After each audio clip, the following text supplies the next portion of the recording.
I am Jogendra Singh Shekhawat. Welcome you all on this channel Nimbus Learning powered by Engineers Academy.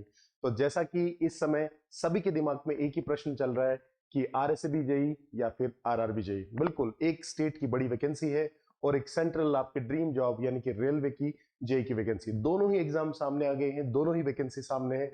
तो सबके मन में यही एक प्रश्न है कि हम क्या करें, किसकी करें तैयारी। जैसा कि आप मेरे पीछे देख पा रहे हैं, आज के सेशन में हम बात करने वाले हैं किसकी, एक कड़क विश्लेषण आरएसबी वर्सेस आरआरबी जेई। और एक बड़ा प्रश्न जो इस समय सबके दिमाग में चल रहा है, दैट इज किसकी तैयारी करें या किसकी नहीं करें, क्या कोई बीच का रास्ता है जिससे हमारी दोनों ही चीजें फुलफिल हो जाए। तो इस सेशन में हम आज बात करने वाले हैं इस बात को लेकर कि भाई आपकी तैयारी किस तरीके से हो, कि आपके दोनों एग्जाम या फिर किसे इंपॉर्टेंस देना है, ये मैं आपको बताना चाहूंगा। तो लास्ट तक देखिएगा इस वीडियो को। देखिए, आरएसबी जो कि पिछली वैकेंसी 2011 के बाद अभी आई है, बिल्कुल 25 के अंदर, और आरआरबी जेई भी एक लंबे समय के बाद अपना सीबीटी 2 एग्जामिनेशन करवाने वाला है।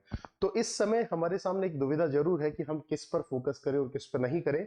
तो इस सेशन में अपन इस बात को डिस्कस करेंगे बड़ी डिटेल से। देखिए, दोनों ही एग्जामिनेशन में कुछ समानताएं कुछ असमानताएं दोनों ही बातें हैं। तो हम कह सकते हैं कि किस चीज को लेकर वो आपस में सिमिलर है और कहां पर फर्क है। एग्जामिनेशन को लेकर, पैटर्न को लेकर, ये सब आप देख चुके हैं, लेकिन थोड़ा सा मैं आपको उस तरफ गाइड करना चाहूंगा जहां से आप इस असमंजस से बाहर निकल पाए कि हमें क्या करना चाहिए, किसके लिए तैयार करना चाहिए और किसके लिए नहीं। देखिए, सबसे पहले अगर बात करें तो कड़क विश्लेषण यही है कि भाई क्या हमें एक रास्ता मिल जाए बस कि भाई हम ये चाहते हैं सर और इस तरह से हो जाए। देखिए, सबसे पहले जैसे आप देख पा रहे हैं सिमिलरिटीज बिटवीन एग्जामिनेशन में कि भाई क्या समानता है, तो एक सबसे बड़ी बात है दैट इज कॉमन सब्जेक्ट। अब कॉमन सब्जेक्ट ऐसे तो आप कहेंगे सर हर एग्जाम में ही आते हैं, बट आरआरबी प्रिसाइजली आपके कुछ सब्जेक्ट है जो पूछता है, और हम कह सकते हैं आरएसबी में कुछ एडिशनल सब्जेक्ट भी पूछे जाते हैं, क्योंकि ये डिग्री लेवल पर आप एग्जामिनेशन बोल सकते हैं। सो डिग्री में कुछ सब्जेक्ट जो इलेक्ट्रॉनिक्स के आते हैं उनको शामिल किया गया है। तो क्या कुछ सेम सब्जेक्ट है? अगर हम इसकी बात करें तो जैसा आप देख पा रहे हैं, इलेक्ट्रिकल मशीन है, पावर सिस्टम जिसमें स्विच गियर प्रोटेक्शन कवर होता है, नेटवर्क एनालिसिस, मेजरमेंट हो गया, और बेसिक इलेक्ट्रॉनिक्स जिसमें एनालॉग का भी पोर्शन शामिल है। ये वो सब्जेक्ट्स हैं जो आपके बहुत सारे एग्जामिनेशन में कॉमन है, और कॉमन ही नहीं है, यहाँ से वेटेज भी अच्छा आता है, यानी हर एक पेपर का 2/3 हिस्सा ये कवर कर लेते हैं। जैसा कि मैं कह रहा हूँ, इस बात पे फोकस करिए कि हमें कितना तैयार करना है, बहुत कम समय है, उसमें किस तरह से अपन इस पर पहुंच पाएंगे, अपनी तैयारी को एक अच्छी धार पे ले जा पाएंगे। तो इन सब कॉमन सब्जेक्ट्स को आप कह सकते हैं, अगर हमने आरएसबी के लिए पढ़ा हो या आरआरबी के लिए पढ़ा हो, दोनों में ही ये काम आने वाले हैं। दोनों ही एग्जामिनेशन में इनका लगभग सेम सा वेटेज रहता है।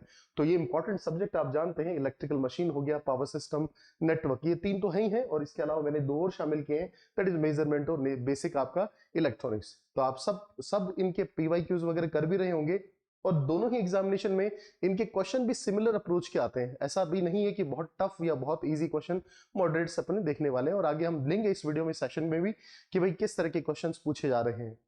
आगे अगर हम बढ़े इसी सेशन में, तो आपके पास एक्स्ट्रा सब्जेक्ट्स क्या है। हाँ, यहाँ हमें थोड़ी सी मेहनत करनी पड़ेगी एक्स्ट्रा सब्जेक्ट्स को लेकर। तो कौन से एक्स्ट्रा सब्जेक्ट्स हैं जो आरएसबी में आपको पढ़ने पड़ते हैं?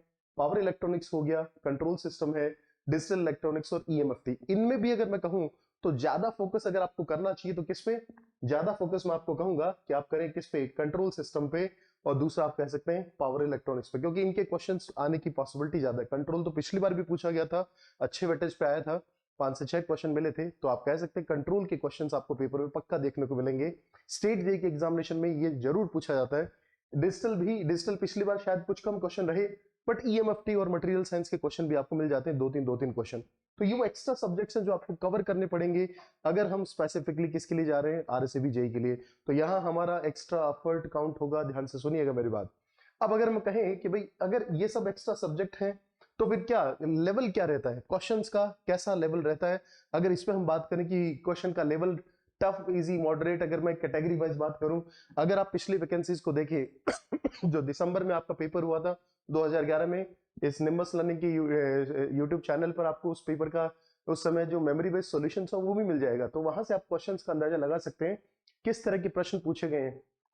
अगर मैं बात करूं मशीन पे, तो मशीन के अंदर लीकेज फ्लक्स के ऊपर क्वेश्चन पूछ लिया।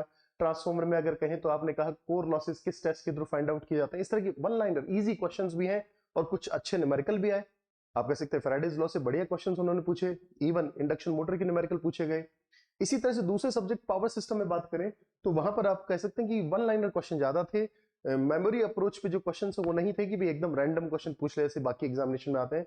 बेसिक बेसिक क्वेश्चंस बहुत ही आसान नहीं कहूंगा, लेकिन मॉडरेट लेवल जरूर कहेंगे। आप कह सकते हैं पिछली बार का पेपर एक अच्छे स्टैंडर्ड पे बनाया गया, तो मॉडरेट, इजी टू मॉडरेट श्रेणी में उसे रखा जा सकता है। टफ तो नहीं था, 60 क्वेश्चन थे जिनको आप आराम से अटेम्प्ट कर सकते हो। आरआरबी का भी इसी तरह का एग्जामिनेशन हुआ है लास्ट, जो आपका टेक्निकल पेपर था, और इसमें भी। तो दोनों में क्वेश्चन का लेवल दोनों में सेम ही है, चाहे आप आरआरबी की बात करें चाहे आरआरसीबी जेईई की बात करें, कोई बहुत मेजर चेंज नहीं आने वाला है।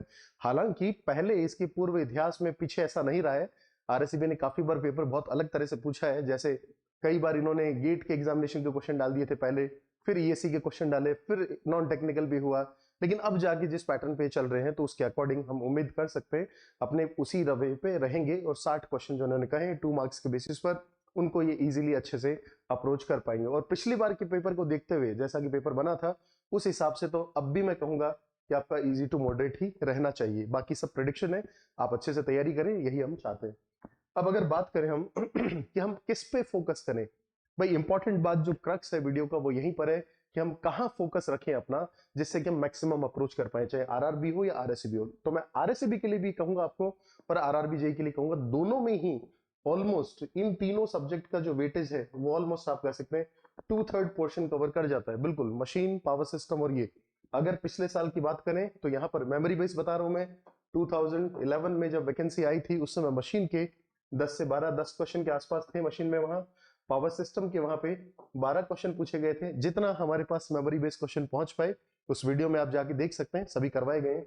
पर नेटवर्क की बात करें तो यहाँ पे 14 से 15 क्वेश्चन आपको वहां पे देखने को मिले थे। तो ये जो एनालिसिस बताता है, तो ये मान के चलिए यहाँ से आप क्या देख पा रहे हैं, 60 में से अगर ऑलमोस्ट मैं कहूँ तो आपके पास 35-40 के आसपास क्वेश्चन यहाँ पे हो रहे हैं।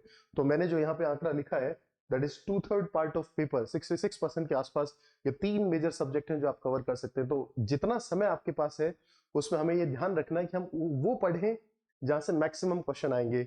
मैक्सिमम क्वेश्चन जिस पोर्शन से आएंगे उस पर अपना फोकस रखें, ताकि हम वहां रिग्रेट न कर पाए। मैं ये नहीं कहूंगा कि कोई क्वेश्चन पेपर के कोई छोटा सब्जेक्ट है तो उसे ना करें, 1-2 क्वेश्चन अगर उसके मिलने हैं, अगर उसका वेटेज ज्यादा नहीं रहने वाला है तो आप अवॉइड कर सकते हैं, क्योंकि आपके पास समय कम है। बाकी दोनों ही एग्जामिनेशन में जो कॉमन सब्जेक्ट है उनमें 3 बड़े पोर्शन मैंने यहाँ पे लिखे हैं।